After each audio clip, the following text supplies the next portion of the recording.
This content is produced by Darknet Breaker, a cybersecurity and dark web education brand. All videos, posts, and content are strictly for educational and awareness purposes only.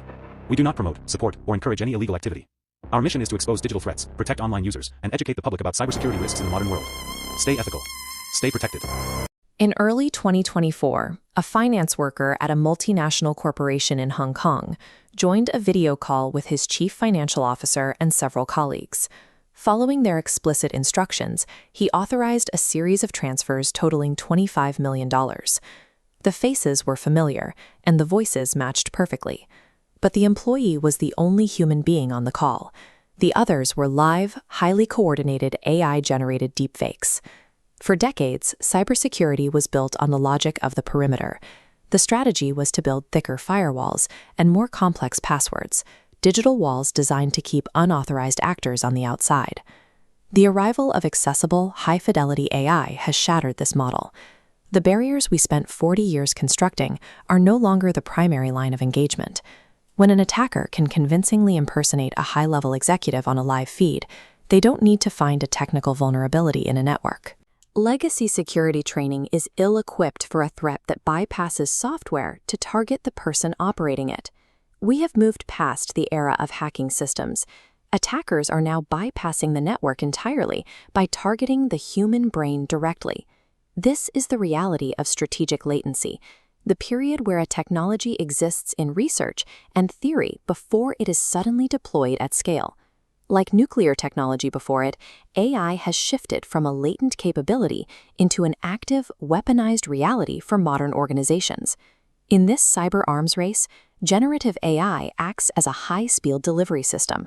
It allows attackers to generate sophisticated lures and conduct reconnaissance at a volume and speed that manual defenders cannot match. Adversaries now employ AI to create polymorphic malware. This code constantly rewrites its structure to evade detection, altering its signature each time it enters a network. These mutations allow payloads to slip past security centers before a human analyst can triage the alert. This automation extends to the supply chain, where AI-assisted tools scan thousands of interconnected vendors simultaneously, identifying the weakest link in a global corporate network in seconds. Human defenders face a mathematical disadvantage. It is no longer possible to win a speed-based conflict against an adversary that mutates and adapts autonomously. Modern hackers realize it is often more efficient to bypass a firewall than to breach it. Why spend months searching for a software exploit when you can simply ask an employee to open the door? These deepfake social engineering attacks move through 4 stages: identifying a target, synthesizing their likeness, delivering the lure, and finally, exploiting the target's reaction to authorize a fraudulent action. A key tool in this process is zero-shot voice cloning.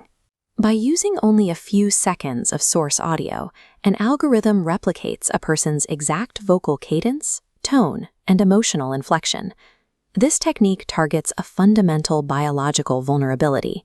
The human brain is evolutionarily conditioned to implicitly trust the sensory input of a familiar face or voice. This cognitive reflex allows synthetic impersonation to bypass standard critical thinking. It creates a mechanism where enterprise fraud is no longer a matter of guessing a password, but of exploiting the human reflexive response to a perceived authority figure. In this environment, reality itself becomes a tool for exploitation. Our innate human trust has been turned into the most critical vulnerability in the corporate ecosystem.